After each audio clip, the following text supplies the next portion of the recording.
Hello, happy Monday. Welcome to the Stockout. This is your show for the CPG and retail industries at FreightWaves. I'm Mike Baudendistel, one of your hosts, joined by Grace Sharkey. Grace, good to see you. Yeah, happy Monday. We're twins today. I just realized we're wearing the same shirt, so let's go. Freeway swag. Yeah, of all the merchandise they give us, that's actually kind of a coincidence. Yeah, it is one of my favorite shirts. I will say it's a nice one. So, not surprised we both chose it.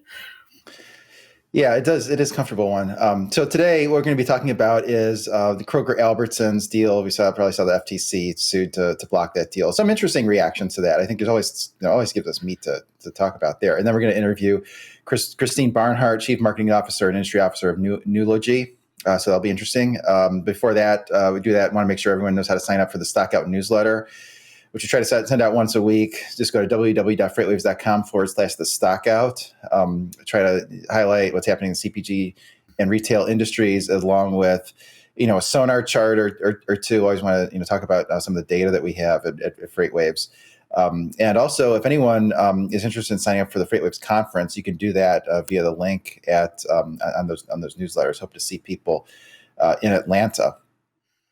So with that, I want to talk about our first news story. This is going to be really the only news story. It's a big enough one to talk about for a little while here. But really, it's not the reactions were mixed to the FTC lawsuit to block Kroger-Albertsons merger. I guess maybe it shouldn't have been too surprising. It seemed like you sort of look at the Albertsons stock chart, and maybe it was only mildly surprising. You see that little dip on the right there, went from high 21s to $20.25. So, considering that this was FTC lawsuit, maybe some of this was baked into the stock price already. But essentially, the FTC suing to block the merger. The FTC says it's going to make grocery prices higher, for the consumer. The companies say, the opposite, that their greater buying, power to the CPG companies, the suppliers, makes them more able to compete on price with the big box retailers, which have become a much bigger part of the grocery industry. And Walmart's about a 30% share of food. Costco is very large. I think that they're the fourth largest in food. Target's also very large in food, and there's just more competition from eating outside the home than there ever was before as well. But Grace, did you see any interesting reactions to this? Well, I think clearly we're in this political environment right now where I think that's is partly some of the against it seems to be kind of motivated by that. I mean, clearly Elizabeth Warren's against it. The Biden administration itself has put, I think it was 22 was like the most enforcements we've seen from the FTC, about 24 mergers that they had went up against in that year. And clearly I think today, right, saw kind of what could potentially happen if it goes the JetBlue Spirit way as well. So I think that is a part of kind of this sentiment too.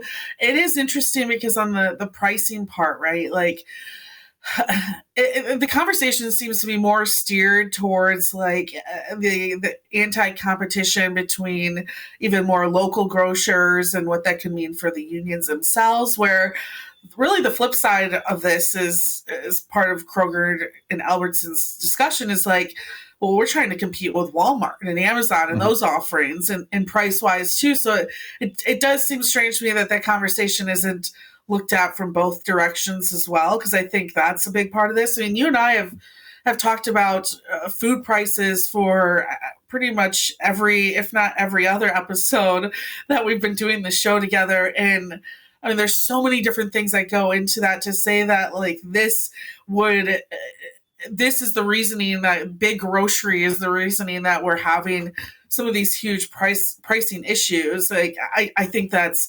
a too narrow of scope and maybe, a horse with the focus, right, situation or the headline. So, and I think, again, you talk about mainstream media, you wrap in the politics of it, and it makes for a good story. And then you add in, right, what the FTC has been going after over the last couple of years. Again, not surprised by it, but I hope that people look more at the the competition against Walmarts and some of the Costco's and Amazon. And, I kind of think of it even the opposite direction, right? Competition among the smaller grocers. And I look at the small grocery stores I shop at around me, and one's kind of like more of like a farmer's market. The other one is like definitely a mom and pop shop, and they each have their own different value that I know this wouldn't change that value of me going there. So different maybe to say on the union side of things, right? It sounds like unions have kind of used Kroger's and Albertsons against each other to enforce or keep wages and offerings to employees. But again, at the same time, I think when we see what Walmart's offering employees, I don't think that that's going to end it all as well. Now, I think you're going to get into it here in a second of possibly why this is happening from the FTC side, but I agree with what we kind of said before. I don't think that this is going to create a bigger issue for consumers and even employees too. Yeah, I mean, you sort of think about the value that someone like a Kroger Albertsons brings. It's kind of like they're in a tough spot because they're not the cheapest at all, and they're not even having something that's really differentiated on the top end either. So they kind of get stuck in the middle. There was a conference I went to last week that they had a speaker there from Kroger, and that sort of illustrated what they think their value proposition is, which is really the fresh supply chain and being able to deliver fresh foods to you efficiently. So they're investing all this in automation to, deliver fresh foods to you with a high degree of, perishability in there before the products perish. So there was that. I also don't know if this would have happened if it wasn't for the fact that the FTC was embarrassed by the situation with Albertsons and Safeway a few years ago, where they divested 150 stores. Company that went bankrupt. I think it's a different situation this time because, far as I can tell, that C&S Wholesale is a well-capitalized company. Now it's hard to tell because they're privately held. But I think that's a different situation. But it does seem like the FTC has been overly aggressive, on some of these mergers. I didn't think the Microsoft Activision was anti-competitive. I don't think Amazon is taking advantage of consumers the way that they allege. I mean, if they are, the consumers are too dumb to realize it because most people are signed up for Amazon Prime and are happily renew that. And I think the Biden administration was overly aggressive with the meat packaging, industry. They blamed the meat packers for high prices. Well, they didn't say that they were being generous when those prices came way down. I mean, it really seemed like it was market forces. But I'll just run through a couple other reactions I thought were interesting. SMU economics professor said he didn't think it was anti-competitive. Just Food says that they would be shocked if the deal proceeds. Doesn't necessarily because they agree with the FTC's lawsuit, but sort of talks about how that FTC chair Lena Khan had written papers about the lack of competition in the grocery industry in the past in the Harvard Law and Policy Review. There's an analyst, Neil Saunders, head of the retail practice at Global Data. He thinks this is kind of misplaced as well from the FTC, sort of centers around the idea that the big is bad, this thesis that all mergers are bad. And then this analyst from Morningstar, so that follows stocks, says he's remains uncertain, but he thinks the deal is unlikely to close. So I guess if you're a CPG company, maybe you're happy about this because it's not going to create another 10% plus customer, where most of the CPGs, Walmart is a greater than 10% customer. But on the other hand, maybe you can't leverage their data because if they were really going to combine, they'd have data on most households, 100 million something households in the United States. So interesting development there. But want to make sure we have enough time for today's guest, which is Christine Barnhart, Chief Marketing Officer and Industry Officer of Nulogy. Do we have Christine? Hi. Hello. Hi, Christine. Thank you so much for joining us today as well. And before we get into it, we got a lot of questions for you too, a lot of really interesting areas to hit. I'd love for you to introduce our audience to Nulogy and the work that you're doing for companies as well. Sure. As you guys said, I'm the Chief Industry and Marketing Officer for Nulogy. We really focus in fast-moving consumer goods and pharmaceutical industries to bring these big brands that you've been talking about and their supply base closer together. We do that in a number of different ways, including some pretty specific solutions for co-packers and contract manufacturers that are building kind of these third-party products for these big companies. But then we also allow for better supplier collaboration. So really what we would consider to be high fidelity, real time interoperability versus integration for sharing of forecasts. Collaborating on POs, collaborating on capacity, sharing bill of materials, kind of the whole ball of wax, if you will. Okay, so these are suppliers to the CPG companies. So the CPG companies getting their suppliers are all these different ingredient companies, and maybe the contract manufacturers are a supplier, maybe the packaging is outsourced. And so the idea to have all the data, collaborate with all the data so everyone sort of knows what the other one is doing. So if there's some, kink in the supply chain, you sort of have visibility, into that. Yeah, I would liken this to virtual vertical integration, right? Like if you think about, what supply chains look like in the 40s and 50s, and then, we really got away from that in the 70s, 80s, 90s. I mean, hey, I was that person outsourcing, offshoring stuff and moving things that weren't in, kind of the core to third parties. And I think what we've learned in the last 10 or 15 years is it's fine if you're not an expert at everything that you need to make, or if, it may make sense from an agility or a flexibility standpoint to move that out to a third party. But quite frankly, they still need to operate like they're part of your company because they 100% are impacting your ability to fulfill orders and to be on shelf and to, satisfy quality needs for your customers. Mm-hmm. Yeah. It's interesting. I was reading a number of the case studies that you had on your site as well, and the work you've done with like Colgate and a number of companies in particular. And as I'm going through those, I'm interested from your perspective now, over the last couple of years, the focus right on supply chain resilience and the way that we've gone really into inventory and from just in case to trying to figure out how to make sure we're keeping up with consumer trends and of course diversifying where you're bringing in goods and who you're using. Would you say that some of those trends have changed since the pandemic? Are you seeing anything different in regards to strategy of working with those suppliers as you're really combining the technology to build that ecosystem? Yes. I mean, it has changed. I mean, I think more of these big CPGs are actively looking at how do I make investments to have better visibility into my supply base?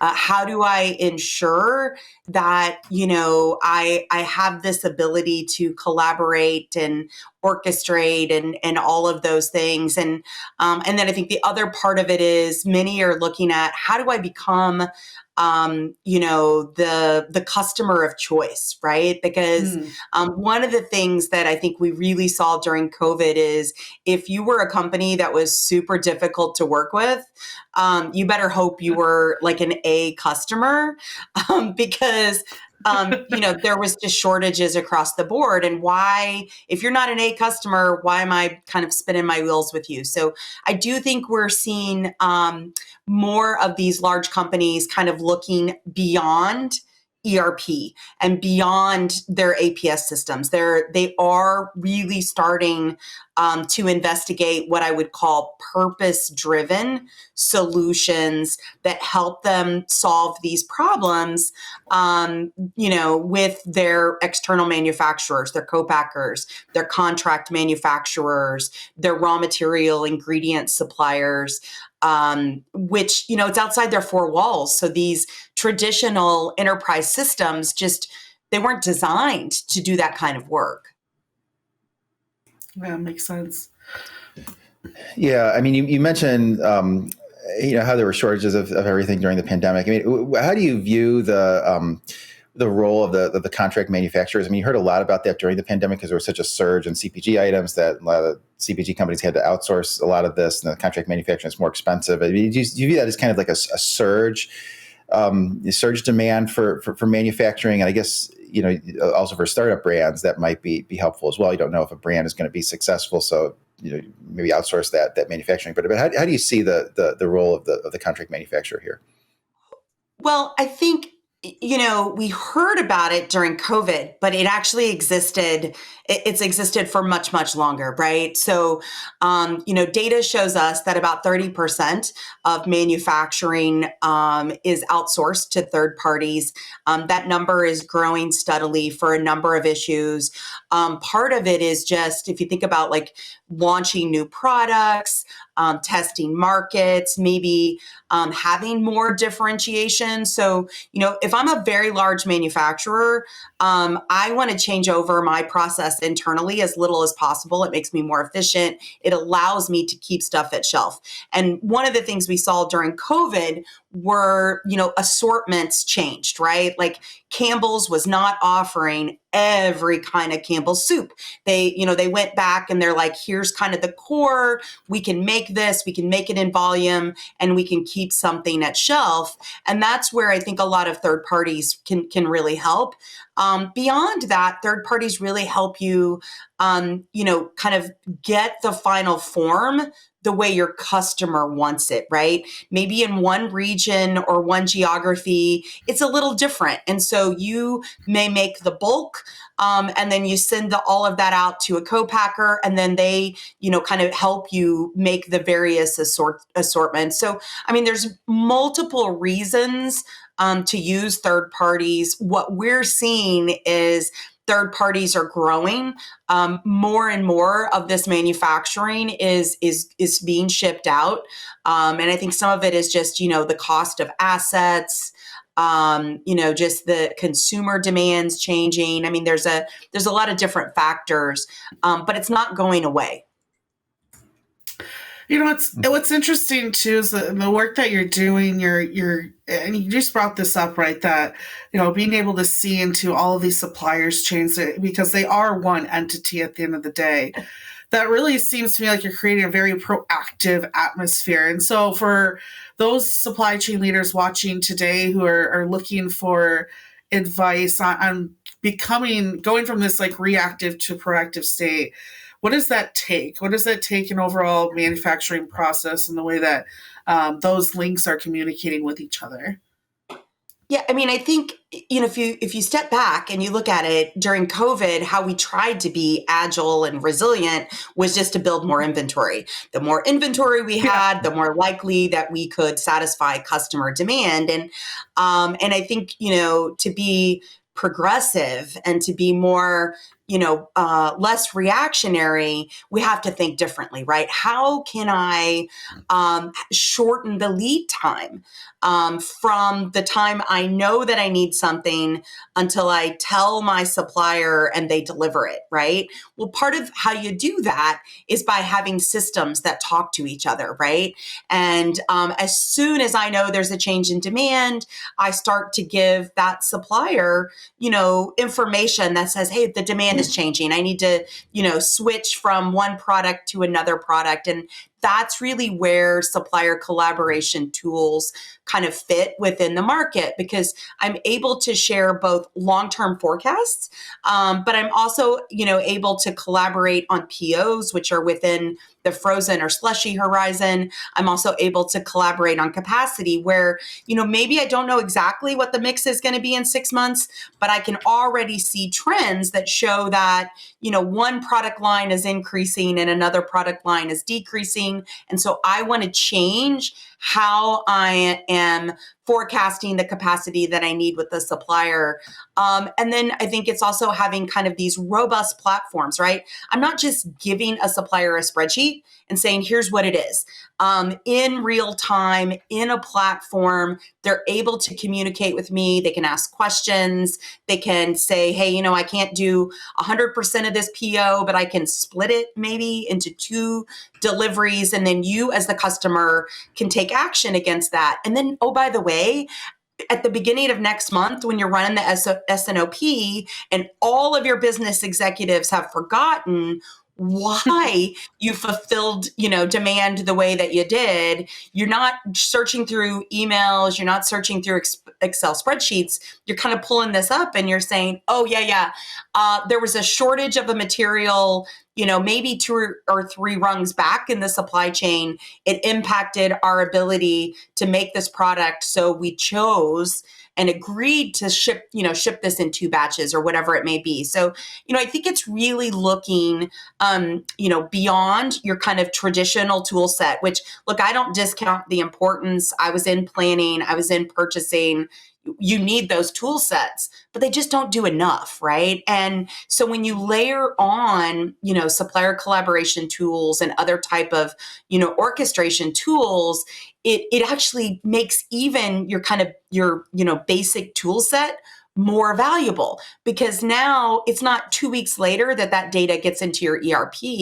It's within a few hours. And so then everybody, within your business, not just the material planner, can see it, can react to it. And, COVID reiterated that, like, the sooner that I have the information, the sooner that I have very clear data, the sooner I can create a plan that minimizes, the negative impact and or allows me to capitalize on some type of a positive impact.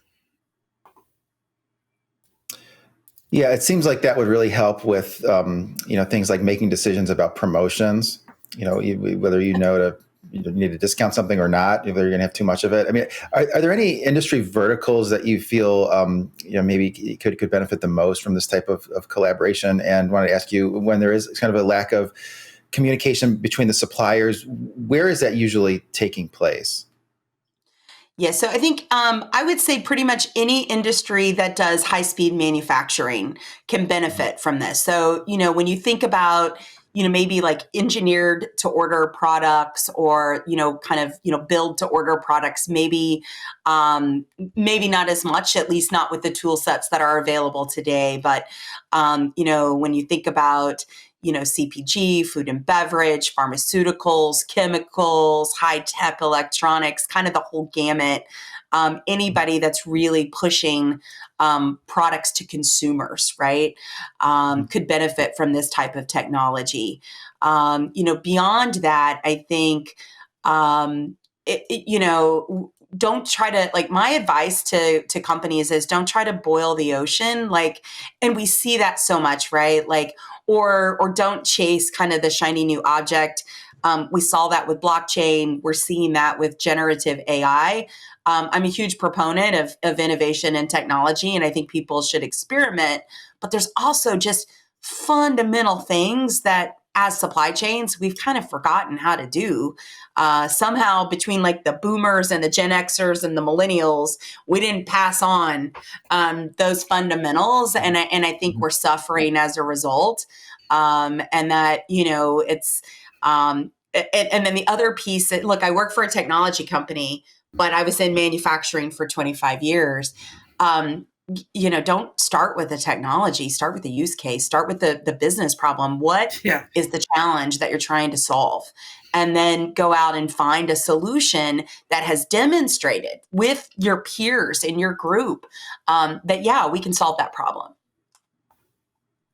Excellent advice. And I want to thank you, of course, for coming on the show. For people that want to learn more about Nulogy, where's the best way for them to reach out and check out what you guys are working on? Yeah. So first, let me say thank you for inviting me. Super exciting to be on the podcast. I have followed it for quite some time. Probably the best way to get a hold of me personally is through LinkedIn. And so just, kind of type in Christine Barnhart. I should be the only one that pops up. Beyond that, you can also look on the Nulogy website, and you can get a hold of us, through there. It's just nulogy.com. So we're pretty flexible. We also we do a ton of events and conferences. Personally, I will be in Philadelphia at PAC Expo East and the Foundation for Supply Chain Solutions Conference coming up in March. Our CEO will be at Modex.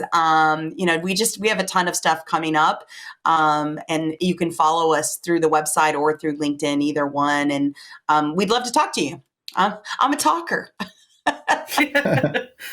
Aren't we all?